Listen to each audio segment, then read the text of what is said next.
بسم اللہ الرحمن الرحیم الحمد للہ رب العالمین والصلاة والسلام علی اشرف الانبیاء والمرسلین وعلی آلہ وصحبہ اجمعین اما بعد۔ آج کا یہ درس تعلیم المنطق ہے جو طالبات کے لیے ہے،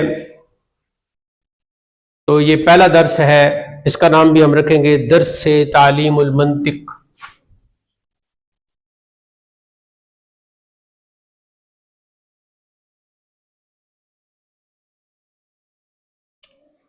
نمبر 1، چونکہ منطق ایک علم ہے تو کسی علم کے شروع کرنے سے پہلے کچھ امور ہوتے ہیں، کچھ ضروری باتیں ہوتی ہیں، تو ان ضروری امور کو، ان ضروری باتوں کو کہا جاتا ہے مقدمۃ العلم۔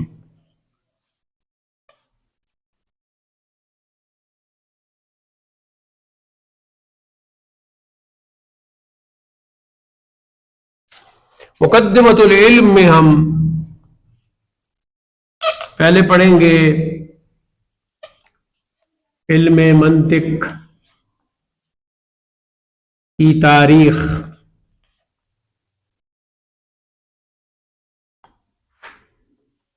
پھر پڑھیں گے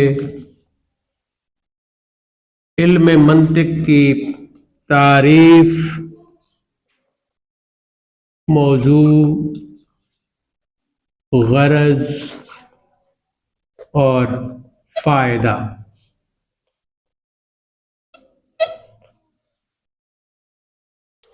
کچھ اور باتیں بھی جو مقدمۃ العلم سے تعلق رکھتی ہوں گی وہ انشاءاللہ ہم پڑھیں گے۔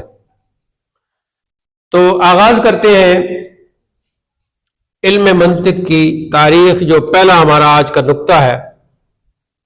یہ آڈیو ریکارڈر، آڈیو بھی میں ایک چینل پر اپلوڈ کر دیتا ہوں، تو وہاں سے بھی آپ ضرور اسے دیکھیں اور سنیں۔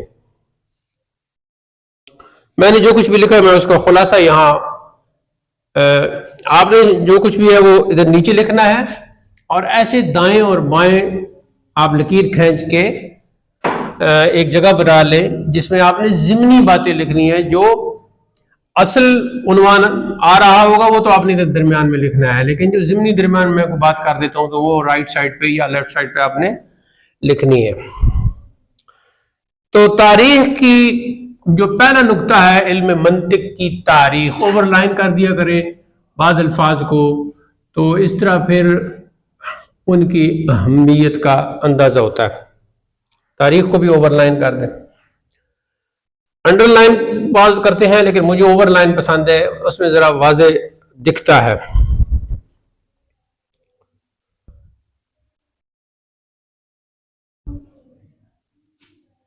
تو اس میں پہلا ہے جی، پہلا نقطہ اب تاریخ جو ہم بیان کریں گے تو اس میں پہلا یہ ہے کہ علم منطق کا آغاز یونان سے ہوا۔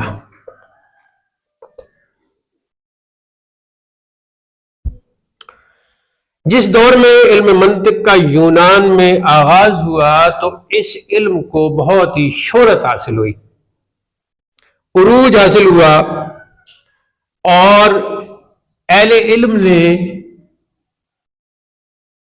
اس دور میں، اہل علم نے اس دور میں اہل علم نے مستقل کتابیں لکھی۔ مستقل کا کیا مطلب ہے؟ یعنی مکمل اے ٹو زیڈ من الالف الی الیاء اس خاص علم پر کتابیں لکھی۔ ایک تو ہوتا ہے نا کہ کوئی کتاب ہو اور اس کے ضمن میں، اس کتاب کے ضمن میں کوئی، مثال کے طور پر آپ نماز پر کتاب لکھ رہی ہیں، تو ضمن میں آپ کو جس نے نماز سکھائی تھی، دادی نے سکھائی تھی، نانی نے سکھائی تھی، تو آپ نے ضمنی طور پر کچھ نیچے لکھ دیا کہ میری دادی ایسی تھیں، یا میرے نانو ایسی تھیں، یا یہ، تو وہ ضمنی باتیں ہوتی ہیں۔ تو ایک ہے کہ آپ اپنی دادی پر، اپنی نانی پر پوری کتاب لکھ دیتی ہیں کہ وہ کیا تھیں، ان کا لباس کیسا تھا، ان کے کھانے پکانے کا انداز کیسا تھا، ان کی باتیں کیسی تھیں، ان کے تعلق رشتہ داروں کے ساتھ کیسا تھا، یہ وہ۔ تو علم منطق پر اس کا یونان سے آغاز ہوا اور اس دور میں اہل علم نے مستقل کتابیں لکھی، یعنی اس کو ایک علم کی حیثیت دے کر مکمل اس پر کتابیں لکھی۔ اب آتے ہیں جی، سب سے پہلا جو منطق کا استاد ہے، معلم اول جو ہے، اس کا نام ہے ارسطو، معلم اول ارسطو۔ یہ جو زیر زبر ہے یہ بالکل ٹھیک لکھ لیں۔ آج بھی اگر کوئی علم کا وہ علمی باتیں کر رہا ہو یا اس طرح علم حاصل کرنے کے بعد بحث کر رہا ہو یا بہت بحث کرنے والا ہو تو اسے کہا جاتا ہے کہ تم اپنے آپ کو ارسطو سمجھتے ہو، یعنی اگر کوئی بہت ہی زیادہ سیانہ بننے کی کوشش کرے یا سیانہ بننے کی کوشش مذکر ہو یا مؤنث جو بھی، کہ تم ارسطو بننے کی کوشش کر رہے ہو یا تم ارسطو بننے کی کوشش کر رہی ہو، تو یہ معلم اول ہے ارسطو۔ یہ ہے جی ارسطو جو ہے قبل از مسیح ہے۔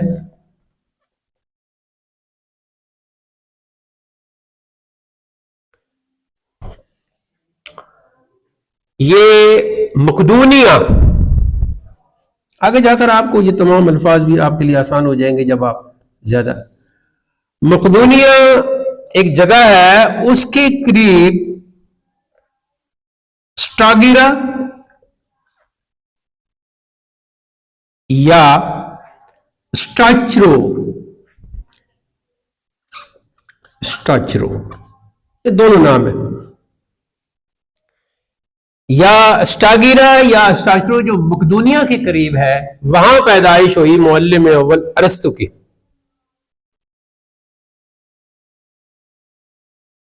خود ارسطو جو تھا، اس کے بارے میں دوسری بات، پہلی بات تو یہ ہوگی کہ معلم اول ہے، دوسری بات اس کے بارے میں یہ یاد رکھنی ہے کہ ارسطو سقراط خود بہت بڑا ایک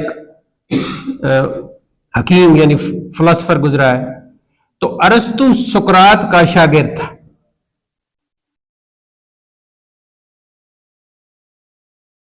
ان کو اوور لائن کر دیں۔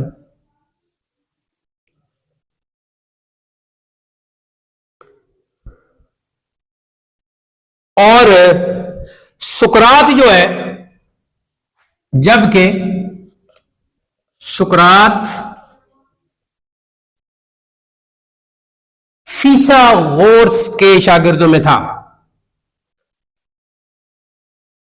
فیثا سا کے ساتھ، فیثاغورس آگے بھی سا ہے۔ تو اب جب فلسفے کی یا موسیقی کی یا اس طرح کی منطق کی بڑی باتیں ہو رہی ہیں تو یہ بھی کہہ سکتے ہیں کہ آپ اپنے آپ کو فیثاغورس سمجھتی ہو یا آپ فیثاغورس کی شاگرد ہو، تو یہ اس طرح کے جملے بولے جاتے ہیں۔ اب آگے چلتے ہیں، اور فیثاغورس جو ہے، اب آپ تو ظاہر نیچے لکھیں گے، میں جگہ نہیں تو یہاں لکھوں گا، تو اب فیثاغورس حضرت سلیمان علیہ السلام کے شاگرد میں تھے۔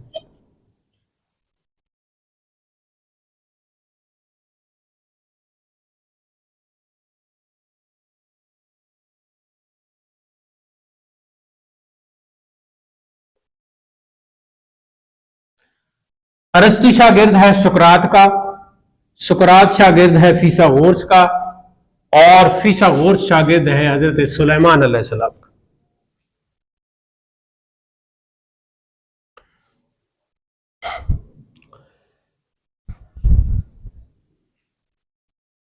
اب سب سے پہلے ارسطو چونکہ معلم اول ہے، پہلا استاد ہے، تو ارسطو نے ایک فلسفر، ایک بڑے حکیم جن کا نام ہے سکندر رومی، سکندر رومی کے حکم پر ارسطو نے منطق کو یعنی علم منطق کو ترتیب دیا. تو پہلی ترتیب چونکہ ارسطو نے دی اس علم کو، تو اس لیے ارسطو کو ہم کہتے ہیں معلم اول.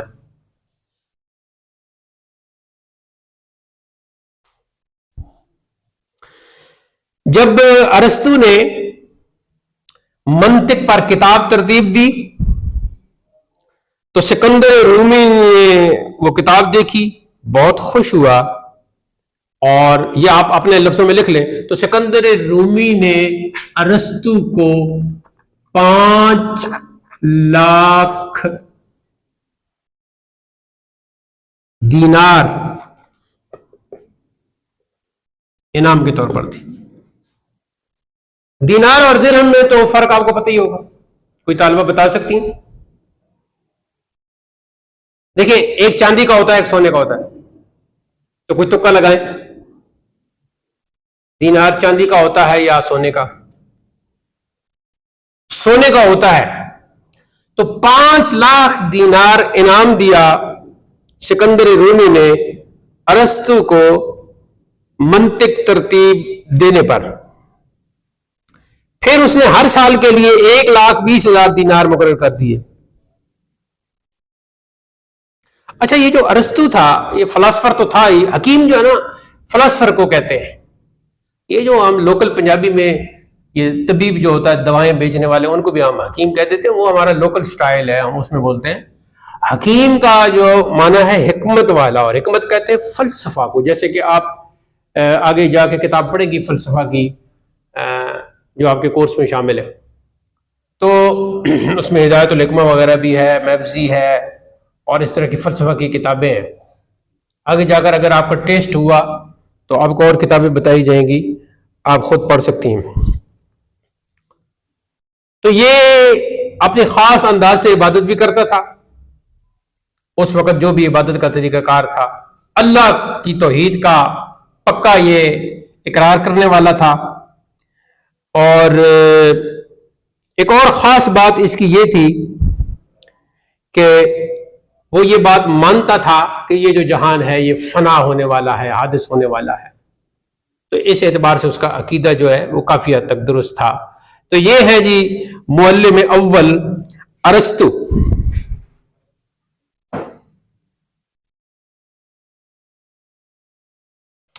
اب آتے ہیں معلم ثانی.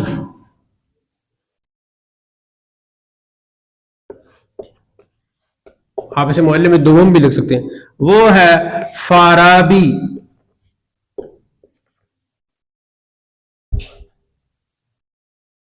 پورا نام ہے ابو نصر محمد فارابی.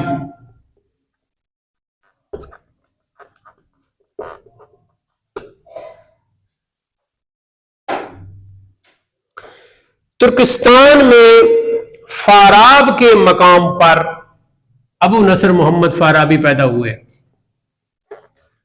ترکستان یا افغانستان سے آگے جو ریاستیں ہیں ان میں شامل ہے، جہاں کے ترکمنی اپنے آپ کو ترکمنی کہتے ہیں. یہاں اٹک میں بھی بہت زیادہ تھے ترکمنی. ایک ہے ترکی، وہ تو ترکی سے تعلق رکھتا ہے. ترکیہ جو ہے نا،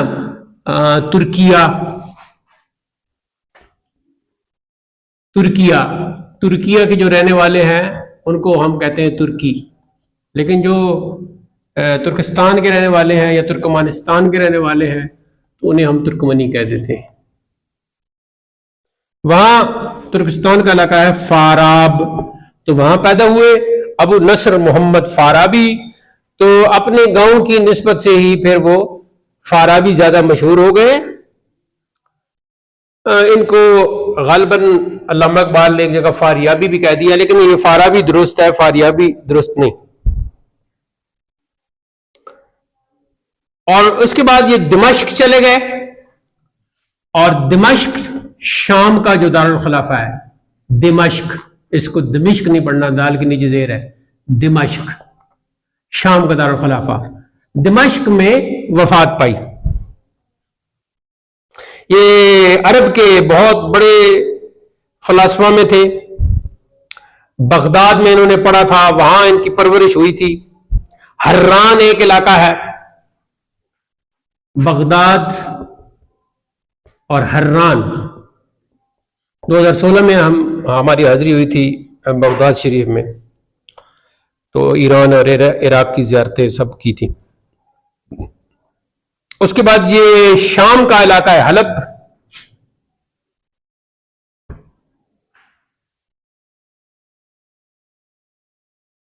وہاں بھی یہ مقیم رہے۔ منطق میں انہوں نے جدید اضافہ کیا، اس لیے ان کو منطق کا معلم ثانی کہا جاتا ہے۔ انہوں نے بہت سی کتابیں لکھی، جن میں سے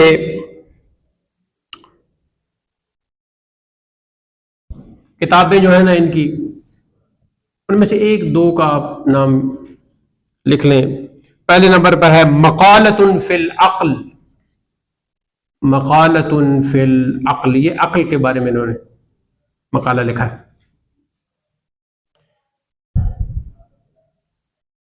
ایک اور ان کی کتاب ہے اجوبۃ عن مسائل فلسفیہ، میں ادھر لکھ دیتا ہوں۔ اجوبہ جواب کی جمع ہے، اجوبۃ عن مسائل فلسفیہ۔ اس طرح 4-5 ان کی کتابیں اور بھی ہیں۔ اب آتے ہیں جی معلم ثالث، اور آپ سوم بھی لکھ سکتے ہیں، معلم سوم بھی لکھ سکتے ہیں آپ، سوم، اس کو سوم نہیں پڑھا جاتا، دوم ہے ادھر، اس کو دوم نہیں پڑھنا یا دوم نہیں پڑھنا، دوم، اور اس کو سوم یا سوئم نہیں پڑھنا، سوم، زیر زبر لگا لیں۔ معلم ثالث ہے بو علی ابن سینا، بو علی ابن سینا، کوئی سینا پڑھتے ہیں، کوئی سینا پڑھتے ہیں۔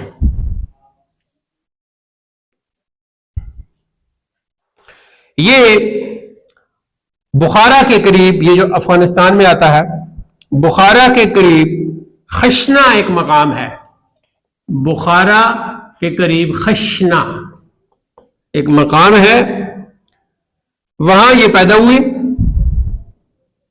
908 میں، 908 ہجری میں پیدا ہوئے، اور ہمدان میں وفات پائی۔ ہمدان ایران میں ہے۔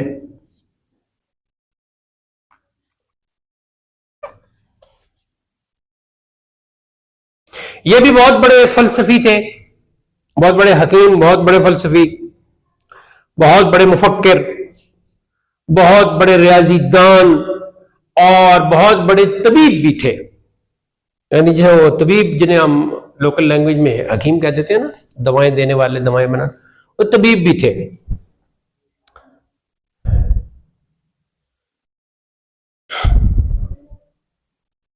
علم فقہ حاصل کیا۔ یہ ہماری جو شرح عقائد ہے، عقائد نصفی کی شرح ہے، اس کی ایک شرح کی ہے علامہ نبراس کے نام سے، شاید آپ نے نام سنا ہو، علامہ عبدالعزیز پرہاروی۔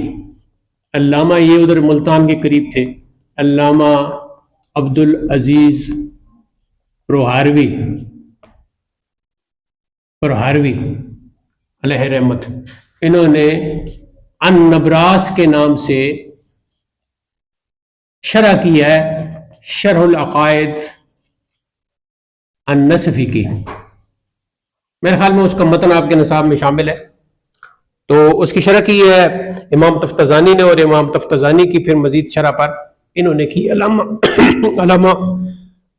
عبدالعزیز پرہاروی۔ تو علامہ عبدالعزیز پرہاروی کا یہاں ایک قول نقل کیا گیا، وہ کہتے ہیں کہ ابن سینا نے یا ابن سینا نے سب سے پہلے علم فقہ حاصل کیا، پھر منطق، پھر ریاضی، طبیعات فزکس کو کہتے ہیں، الہیات اور طب جیسے علوم یہاں بخارا میں حاصل کیے، پھر کتب کا گہرا مطالعہ شروع کیا، یہاں تک کہ تمام علوم کی تکمیل بھی کر لی، اور ان کی عمر اس وقت صرف 18 برس تھی، تو 18 برس میں تمام علوم و فنون میں مہارت حاصل کر لی. کیا کمال ان کی ذہانت تھی اور کیا ذوق تھا اور کیا شوق تھا اور کیا محنت تھی. تو ایسے لوگوں کے حالات پڑھ کے ان پہ رشک کرنا چاہیے اور خود ان جیسا بننا چاہیے. اپنا وقت نہیں ضائع کرنا چاہیے. ہاں، اور پھر ہمدان اور اصفہان کی طرف چلے گئے. اصفہان ایران میں ہے اور یہ تہران جو ہے اور یہ ساتھ کا جو علاقہ ہے اس سب کو اصفہان کہتے ہیں. دجال کے بارے میں بھی ہے کہ وہ اسی اصفہان سے ہی اٹھے گا. آج کل جدید شکل اس کی پتہ نہیں کیا ہے، لیکن پرانی کتابوں کے اعتبار سے اصفہان نام ہی ہے. وہاں اس وقت کے جو بادشاہ تھے انہوں نے بڑی عزت دی ابو علی ابن سینا کو. ان کی ایک عادت یہ تھی کہ یہ شروع میں تو شراب وغیرہ بھی پیتے تھے، لیکن پھر توبہ کر لی شراب سے اور آخری عمر میں تو قرآن مجید بھی حفظ کر لیا. یہ بھی لکھ لیں تو حافظ بھی ہو گئے. پھر نیکیوں کی طرف بہت ہی رغبت ہو گئی اور حالات بالکل تبدیل ہو گئے. قوت سماعت جو تھی ان کی بلا کی تھی. یہاں ایک واقعہ ہے کہ ایک دن وہ بادشاہ کے پاس گئے اور شکایت کی کہ 4 منزلوں کے فاصلے سے لوہا کوٹنے کی آواز آتی ہے جس سے میرے مطالعہ میں خلل پڑتا ہے. 4 منزلیں خاص آپ ایریا سمجھ لیں تو وہ 4 منزلیں دور لوہا کوٹے جا رہا ہے، تو وہ جو ٹن ٹن کی آواز آتی ہے وہ میرے کانوں میں آتی ہے تو میرے مطالعہ میں خلل پڑتا ہے. بادشاہ سن کر بہت حیران ہوا، محو حیرت ہوا، اور پھر اس نے اس بات کی تصدیق کی. تو ایک آدمی کو حکم دیا کہ جاؤ اور آپ وہاں جاؤ. تو وہ وہاں جب گیا وہاں رہا تو وہاں شام سے لے کر صبح تک اس نے وہ لوہا کوٹا. اس نے پھر ایسا کیا. پھر ابن سینا جو ہے وہ بادشاہ کے دربار میں حاضر ہوئے تو عرض کیا کہ یہ جو دن گزرے ہیں ان دنوں میں تو بالکل پوری رات آواز آتی تھی اور اس نے میرے مطالعہ میں بہت خلل ڈالا ہے. تو پھر بادشاہ کو معلوم ہو گیا کہ واقعی اس کے کانوں تک یہ سماعت پہنچتی ہے اور یہ واقعتاً ہی سچ کہہ رہا ہے. چنانچہ پھر وہ جو کارخانہ یا جو کچھ بنا ہوا تھا ان کو بلا کر روک دیا گیا اور کہا کہ بھئی خلل مت ڈالو. یہ قوت سماعت کی حالت تھی کہ اتنے دور یعنی کئی میٹر کے فاصلے پر جو ہے نا وہ سن سکتے تھے. پھر ہے جی قوت باصرہ یعنی دیکھنے کی جو قوت تھی. تو اس حوالے سے یہ ہے کہ ایک دفعہ ابن سینا سلطان کے دربار میں بیٹھا تھا کہ 4 میل دور سے آنے والے گھوڑ سوار کے متعلق بادشاہ کو بتایا کہ فلاں شکل کا فلاں لباس کا آدمی آ رہا ہے اور اس کے گھوڑے کا رنگ یہ ہے اور وہ کوئی میٹھی چیز کھاتا ہوا آ رہا ہے. بادشاہ نے کہا کہ آپ کو کیسے پتہ چلا؟ تو اس نے کہا کہ مکھیاں اس کے ارد گرد اڑ رہی ہیں اس میٹھی چیز کی وجہ سے، اس مٹھائی کی وجہ سے. تو یہ اس بات کی علامت ہے کہ وہ مٹھائی کھا رہا ہے. تو اب آج کل کے جو لوگ ہیں یہ اپنا بدعقیدہ لوگ اور اعتراض کرتے ہیں کہ بھئی وہ یہ اللہ کے ولیوں کو یا فلاں کو کیا پتا فلاں کو کیا پتا. تو یہ ابو علی سینا خود ان کے عقائد کے بارے میں بھی شاید وہ مطمئن نہیں ہے، کوئی ان کو کس کھاتے میں ڈالتا ہے کوئی کس کھاتے میں ڈالتا ہے. تو ابو علی سینا جو ایک منطقی ہے، تو ایک حکیم ہے، ایک فلسفر ہے، وہ اتنے کلومیٹر دور دیکھ بھی سکتا ہے اور یہ بھی مکھیوں کو بھی دیکھ سکتا ہے اور یہ بھی دیکھ سکتا ہے کہ وہ آنے والا کوئی چیز کھا رہا ہے. تو پھر جو خالص اللہ کا ولی ہے جس کو اللہ نے طاقت خاص عطا کی ہو، تو اس کی طاقت کا، اس کی قوت سامعہ کا، اس کی قوت باصرہ کا اندازہ کوئی کیسے لگا سکتا ہے؟ یہ وہ لوگ اعتراض کرتے ہیں آج کل کے، یہ جو سوشل میڈیا پہ آ کے اور بک بک کرتے ہیں. یہ لوگ وہ ہیں جن کے پاس نہ علم ہے، نہ سمجھ ہے، نہ دانائی ہے، نہ دانش ہے، نہ بینش ہے، نہ حکمت ہے. ان کے پاس کچھ بھی نہیں. اب آتی ہے جی بات قوت حافظہ کی. تو یہ واقعہ بھی سن لیں کہ ایک دفعہ اصفہان میں بادشاہ کے دربار میں وہ خود کہتے ہیں کہ یہ میں جا رہا تھا تو دریا پار کرنے کے لیے کشتی میں سوار ہو کر جب میں سوار ہوا تو ایک اور آدمی بھی اس کشتی میں سوار تھا. تو ابن سینا کے دریافت کرنے پر اس نے بتایا کہ میں نے قانون کی ایک کتاب لکھی ہے اور اسے اب بادشاہ کی خدمت میں پیش کرنے جا رہا ہوں. تو ابن سینا نے اس سے کتاب لے کر اول تا آخر پڑھ ڈالی. کشتی میں اس کے پاس کتاب تھی. اس نے کہا تھا میں نے قانون پہ کتاب لکھی ہے, اب میں بادشاہ کو دکھاؤں گا, بادشاہ اسے اوکے کر دے گا تو پھر میری کتاب کی نقلیں تیار ہو جائیں گی. اس وقت پریس تو نہیں تھا نا آج کل کی طرح, تو نقلیں تیار ہوں گی تو کتاب میری مشہور ہوگی. تو اس سے لے کر کشتی کے اندر ہی ابن سینا نے وہ کتاب پڑھنا شروع کی اور پوری پڑھ ڈالی. اور بادشاہ کے دربار پہنچے تو بادشاہ نے ابن سینا کو کتاب پیش کی کہ دیکھیں یہ کتاب کیسی ہے. تو ابن سینا نے اسے دیکھا اور کہا کہ یہ کتاب تو مدت ہوئی لکھی جا چکی ہے. تو اس آدمی نے اس بات کو ماننے سے انکار کیا. تو ابن سینا نے کہا مجھے تو پہلے سے یہ پوری کتاب زبانی یاد ہے, آخرکار کچھ شروع سے کچھ درمیان سے پھر آخر سے کتاب زبانی سنا دی. تو وہ آدمی شرمندہ ہو گیا, یعنی صرف کشتی کے دوران پڑھی تھی لیکن اتنا قوت حافظہ تھا. اب آگے چلتے ہیں جی کتابوں کی طرف. تو کتابوں میں سب سے مشہور کتاب جو ابو علی سینا کی ہے وہ ہے القانون. دوسری کتاب ہے الشفا. تیسری ہے جی کتاب النجات, نجات نون کے اوپر زبر. اور چوتھی کتاب ہے عیون الحکمت. عیون عین کی جمع ہے, عین چشمہ کو کہتے ہیں.